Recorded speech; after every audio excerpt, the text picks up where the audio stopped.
Welcome back to the channel. So today we're going to do something different than what I normally do. We're going to play with a boat. If you followed this channel for any length of time, I think I have one video on this boat. I know it's been in the background in some of my videos up on a shelf. I bought this boat probably 10 years ago off Banggood's. Really cheap. I think I spent $50, $60 for it, roughly, somewhere like that. Played with it some, not a lot. My son has been begging me to get it, ready to play and take it out. So that's what I'm going to do. So I'm going to take you over to the bench, give you a quick overview of it, and we're going to take it out with my son and do some playing in one of the local ponds. All right, guys. So here's the boat. You take that cover off, and you have these four. It sort of tries to seal up the inside. So again, this is all stock electronics that came in this thing. I believe, I can't remember if I put the Dean connector on there or if it came with that. I feel like I did it. I did a mod for the wiring here because it can cut off in the middle of the lake, which you had done that many times way back in the day. Did a mod for that, but the motor's stock, servo stock. I have modified some nubs on here to get a little bit more steering out of it. And that's it. The boat is stock outside of that. So let's get it out in the water, see how she runs. So here we go.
All right, guys, so there you have it. What do you think?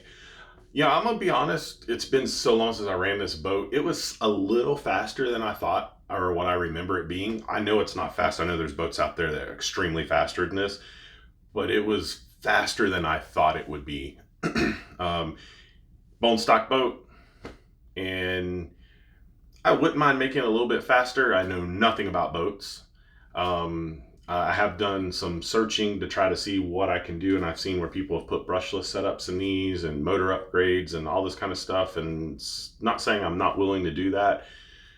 I would like to find some simple, I don't know, can I do a prop change on this potentially? If you know anything about this particular boat, any easy changes I could do, I would love to be able to put it on 3S if possible.